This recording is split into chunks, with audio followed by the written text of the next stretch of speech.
quote unquote, for sellers, the sale of their home is based on emotion. Quote unquote, for buyers, actually look at the facts. And I would disagree. Sales is definitely emotional in itself when you're buying anything. Hey, welcome to episode 352 of the Real Estate Podcast. Adrian and I are diving in today to an article from the Globe and Mail, and it's talking about real estate agents are advising clients to delay listings as buyers drive negotiations. We agree, we disagree. That's what we're talking about in today's episode. Enjoy. Welcome to the Real Estate Podcast, your go-to source for raw, unfiltered stories and expert tips. Whether you're a buyer, seller, tenant, landlord, or realtor, join us as we dive into the world of real estate. Good morning. Good morning. How are you today? Good. How are you? I feel like $1 million, actually. Well, we were just talking about that for men. When are men in their prime? And you were saying you felt like you were in your prime in your late 20s, early 30s. Yeah. And I don't really remember. I mean, the 30s flew by. So I don't really remember 30s. 20. You don't remember your 30s? No, honestly, I mean, my memory's not. Your kids were born in your 30s. You got your new home in your 30s. But you got married in your 30s. Maybe because I'm just so. We started our companies in your 30s. But I'm just so in the moment. Yeah, well, everybody is. That's why they say as you get older, time flies and everything goes by so quick. Yeah, but I think for me, I do believe, I was saying, you know, I feel like you can be in your prime for men. You can be in your prime in your 50s. And there's a lot of people I follow. For people in general. Yeah. It's the habits and well, that's it. Yeah. And I think as you get older, you become more aware of health and the importance of it and just being active, what you're eating, exercise, whatever. So I think there are a lot of people in their 50s, 60s even, who are in much better physical and mental health than in their 20s and 30s. Yeah. Because of their you awareness. get smarter. Yes. you become wise. You become wise. Yes. And you get experience of, like, I know my body much better today than I did in my 20s and 30s. Yeah. But your body becomes less resilient. For sure. So as you get older, like... Well, you didn't need to know your body in your 20s and 30s because it just was there and it worked. In your 20s, if you were pounding some alcohol at night and then washing it down with some chicken wings, pizza, and whatever, you could still wake up in the morning and function 100%. You do that today, you might need to book the morning off work. Right. You know, we can't get too sidetracked today. Last week we got really sidetracked. Well, I like talking. Well, I know. But today we need to talk about our topic. Real estate agents are advising clients to delay listing as buyers drive negotiations. And this is an article from the Globe and Mail written by Carolyn Ireland, published on July 23rd. So there's two things that came to mind when you first told me about the article. One was, I wonder if that can be considered not price fixing, but something along those lines where what if every agent in a geographical area, say Milton, got together and said, okay, here's the listings we've got. Joe, you can list yours on Tuesday. Adrian, you list yours the following Thursday. We're going to try to get these sold before the next ones come out. You know what I mean? And just try to have less inventory. Just have it on a constant replenish. Yeah, I mean, in theory, it makes sense, but realistically, you can't tell an owner of real estate when they can and can't sell it. No. Or how much they can. Well, some you can, and that's what this is talking about. Well, some don't have a that's at an advisory level. Yes. Not a conglomerate fucking price fixing situation. No, that's right. But okay, let me just, and we might go a little bit here and there with this because, again, we're giving our advice, our opinion. This is opinion based, and we don't hold back. We tell the truth here on the Real Estate Podcast. This is not financial advice. This is not investment advice. Asterisks. Yeah, I had to do that with Sherry in the episode when we were talking about the stock market. But this quote, and this is a quote from Simpson Chu, who's a real estate agent with Chestnut Park Real Estate. Quote unquote, for sellers, the sale of their home is based on emotion. Quote unquote, for buyers, actually look at the facts. So Simpson is saying buyers are actually looking at the facts rather than being emotional based. And I would disagree. I think they're looking at, it depends on the buyer, of course. Yeah. It always does. Mm. But as an example, maybe there are more buyers being more educated because of the uncertainty that has happened over the last few years. So buyers may be looking at comparable sales a little bit more closely, what their monthly expense to carry that property is, if there's any repair or maintenance, what might be involved from a cost analysis standpoint. But there is 100% that's still emotional connection that happens when a buyer purchases a property. Mm-hmm.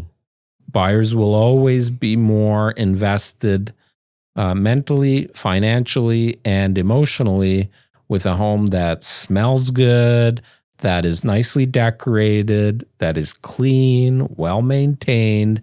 So if you paint your perfect house picture and you start taking things away from that, there becomes emotional detachment, but there is still a huge emotional connection that buyers have. Sales is definitely emotional in itself when you're buying anything, especially a big thing like a house. But I think at the heart of it, though, is that consumers now, especially given what's happened, are a lot more cautious with price points on houses.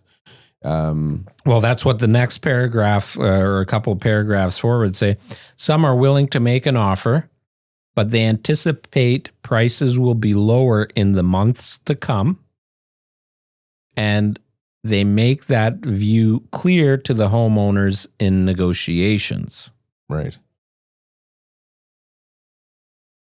How do you know? Well, you don't. But I guarantee you, it's a reasonable. So, I'll put down $100 on this. Mm-hmm.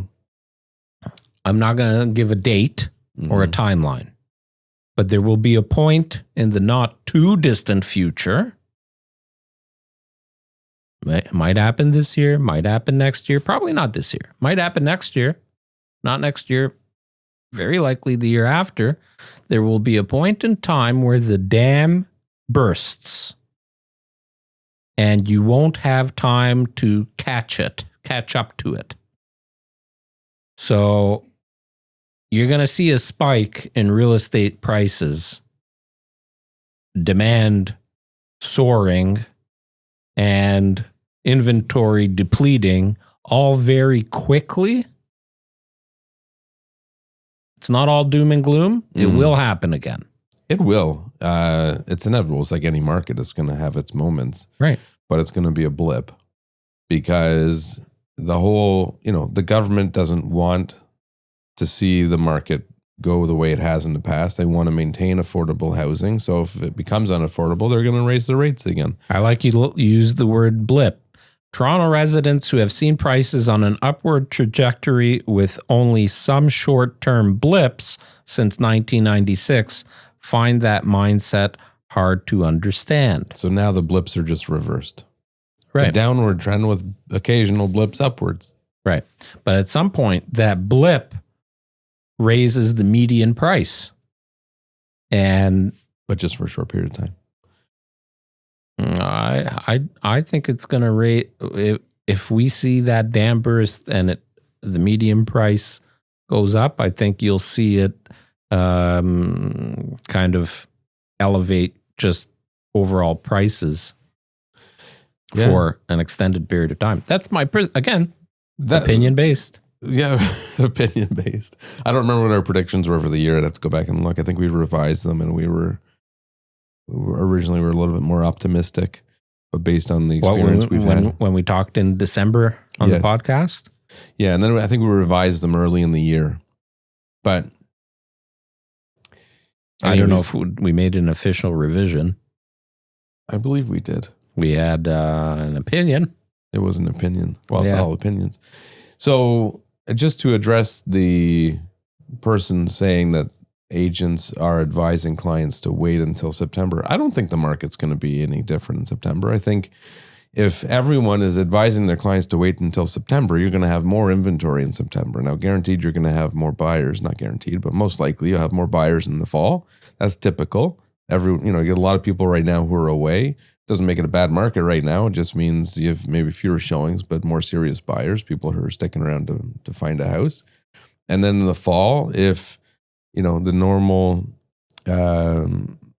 market kind of transpires, we'll see an increase in buyers activity. Yep. But if these people are holding off on listings, it just means the ratio is going to maintain itself. More inventory, more buyers, status quo. So I don't think advising people to wait is necessarily a good thing.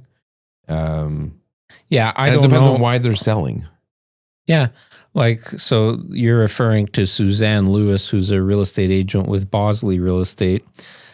She said buyers are undoubtedly driving the decisions during the quieter summer months. Well, I can tell you, our June was our busiest month this year.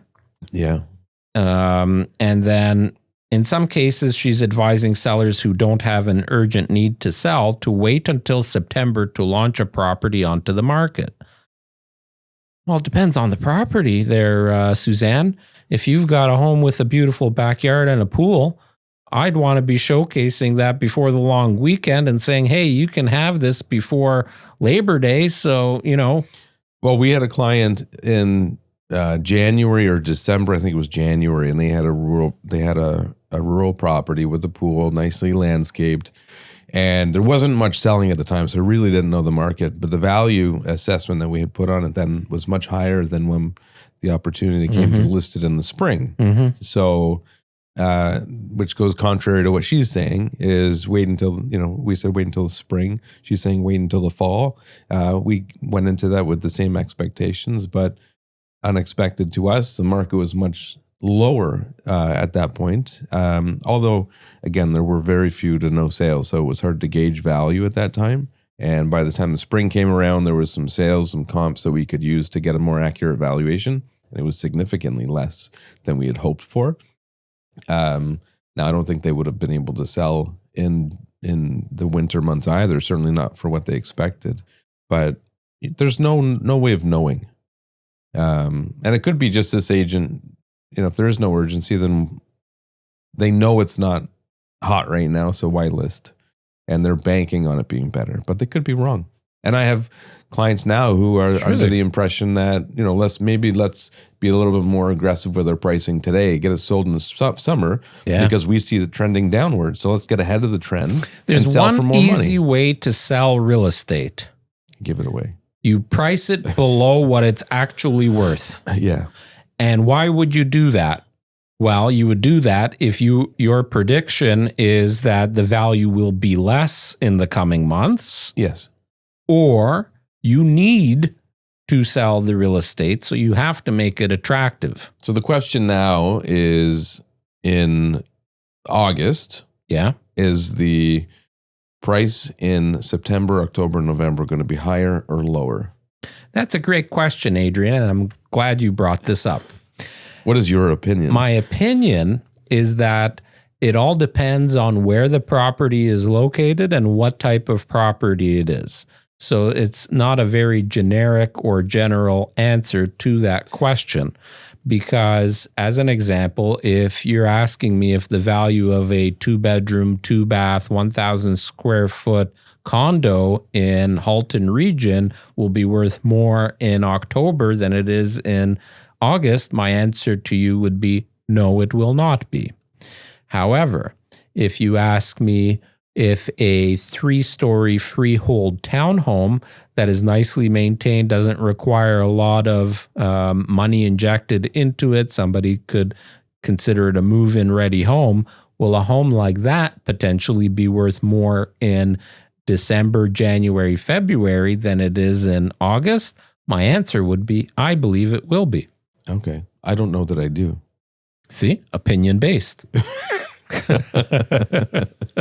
Yeah. And the other variable is, why are you moving it? Like, this person was, the agent was, I think she was referring to somebody who was downsizing. So yeah, that makes sense to maybe, if somebody doesn't need to downsize, there is no urgency, and maybe they could wait 3 years if they wanted to. Yeah. Then sure, wait. If you think at some time over a reasonable extended period of time, call it a year, 2 years, 3 years, and you're willing to wait that time, and you think at some point during that time the market will improve, then you will come ahead when the market is higher, because you're selling for more and downsizing to something that's less. So as a ratio, you're going to pocket more money. If you're upsizing, this is an amazing time to upsize your home, in my opinion. Yeah, if you're upsizing, I mean, but it could go down more, but it's all relative, really. It's relative, but that gap changes, right? Yes. So if you, how many times I got to say this on the podcast? If you got $1 million home and you're upgrading and you want to buy $1.2 million home, it's a reasonable upgrade to consider.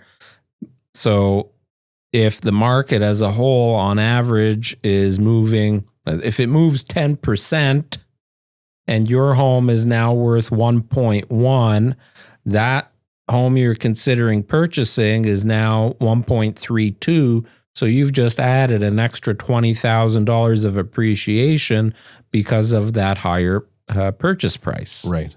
So if you're upsizing and you can afford to do it, and the numbers make sense, you don't want to force yourself, but great time to upsize. And, we're in Milton, there's a lot of younger families. There's a lot of younger families with townhomes, and they have younger children.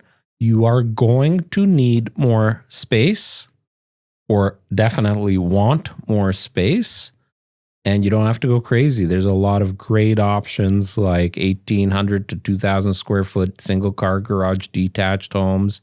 A lot of amazing semi-detached homes in Milton where you can get larger square footage, even a bit larger lot. So there are ways to do it conservatively without breaking the bank, so to speak. I get some people who I've sold on that idea, but in the sense of, and the original objection was that the house they're selling is now worth less than they bought it for. So they're like, I'm not going to take a loss. But the same rule still applies, that the difference is still the same between what you sell and what you buy. So here, and I've got that. Hang on. Yeah, go ahead. So but their argument at that point becomes, okay, well, that makes sense to us, but we were hoping it would be worth more so we'd have additional cash to take care of other debt. So then my suggestion with that would be, well, just roll it into your mortgage. Because roll it into your mortgage, extend the amortization a little bit, or like if you really want to get into the bigger home. Yeah. At the end of the day, there's what's more important? It's never going to be cheaper than it will be when the market's down. Right. And I'd say it's safe to assume we're somewhere near the lower end of down, whatever that may be. Like, I don't see it dropping drastically from where we're at. $1 million home today isn't going to be worth $800,000 next year. No, I don't see that. Maybe 900 in a couple of years if it keeps going down. But even that, I mean, we're talking. I don't think so. Not a significant amount over that length of time. Yeah, maybe a 3 to 5% swing here or there, in my opinion. Right, but even then, not enough to make a factor on a decision. No, but then their $900,000 townhouse is worth $750,000, right? So they're spending $750,000. What kind of math you doing? I mean, in 2 years, if the market goes down. Yeah. If that happens, then there's going to be a lot of people underwater. Well, there already are. Yeah. Well, which is part of the problem, and there will be more. That's why I think in the short term, we're going to see more of it. Yeah, but there's also panic. A lot of those decisions are panic, or people that didn't do their proper analysis or proper budgeting when they bought the home at the peak in 2021, 2020, 2022, whatever. Mm-hmm. Like, why the fuck did you buy the $1.5 million house if your family's household income is $106,000? Right. Right? Like, Well, that's, I mean, you couldn't have bought the $1 million house and been happy with that for 5 to 7 years and built up equity. Mm-hmm. No, you had to have the double car garage and the pool. Right? Okay, well, that's what happens. You can't pay your bills now because the interest rates went up and now you're fucked. Well, you should have thought a little bit about that, huh? But I'll still help you buy it. No, you know, but I do have that conversation with people. I'm like, I have find out that what their needs conversation are. all the time. Yeah. Especially first-time home buyers. Yeah. Oh, especially first-time home buyers. But yes. anybody, like sometimes, you know, you see people that shouldn't be driving a fancy car, Mm-hmm. but they have like the $100,000 car. Yes. Those are usually the people that also want the nicest home Mm-hmm. on the nicest street and really shouldn't be buying it. But there were times that they could get the money, like the bank or a lender would give them the money to Mm-hmm. buy that house. Those are the types of decisions that get you, you know, you need to channel the inner Adrian and be a little conservative and do your research and you know. Yeah. Well, and banks were more lenient in those days because the market was very predictable at the time and very reliable that it was going to continue to go up. Funny you should say that because I want to talk very briefly, but mention it because it's an important part of what's happening in the market as we stand today. Lenders are becoming a little bit tighter with lending money. So they are requesting more information from buyers, doing more due diligence. And I'm getting to that. That's exactly where I'm going. So you got to be prepared. Get your paperwork prepared. You don't want to have, if you're going in with a condition, you don't want to have a 7 to 10 day condition or have to re-extend or then back out of the offer, whatever. So make sure you're working with a lender you trust, you know, and that's actually doing a good job. Have all the paperwork prepared. But you got to expect now, I would say 97 out of 100 times, the bank is ordering an appraisal. Mm-hmm. And I would say 100% of the appraisals are coming below what you're paying for the property. They don't have enough data. They're scrutinizing the data. They're being overly cautious. They're being overly cautious. They don't, well, we're going through one right now. A client purchased a home. I won't get into details because it's still in the conditional period. But this home is unique, I'll say. And it has features and selling points that the comparable sales do not, but the appraisers don't look at that, right? So they are looking at very factual information, kind of like what we talked about earlier with the banks. So don't be surprised if the appraisal comes below what you are actually paying for the home. And you have to make sure that your down payment is enough to cover that gap between. So if you're a first-time home buyer and you're putting whatever, we'll call it 7.5% down on $1 million home, if the home is appraised for $850,000, there's not enough down payment to carry that to cover that gap. So your chances of getting financing are going to be much, much more difficult. On that note, you can challenge an appraisal. Oh, you can go I have. back and I have done that. And debate with them and you know, present your side of the story to convey why you think it's worth more. Yeah, or you that's could a get a great second point. opinion. So don't necessarily rely on that. I think the realtor plays a good role in that. Oh, for sure. Like a simple call to the appraiser would be, hey, I'm just curious, how did you come up with that valuation based on what I see here? You are missing sometimes they miss. Did you know it has brand new windows, a brand new roof, brand new furnace? Did you realize the ceilings are actually 10 feet high, not 9 feet or 8 feet? You know, sometimes the upgrades add value, and sometimes those upgrades are not visible. Or what comps are you looking at? Because did you know that person was under duress? Right. Or do you know that that was a power of sale? Right. There's a lot of factors that we look at when doing appraisals. Yep. And we're all human, and people make mistakes or miss things, or have a different opinion of value on a particular feature, and you can discuss those things and change, maybe change someone's opinion. Yeah, 100%. Well, that was a good little chat. It was a good little chat. So for those listening, if you're considering selling but unsure if you should wait until the fall, there's a slew of questions we have before giving you our opinion. So give us a call. Let us know, and we'll tell you our opinion.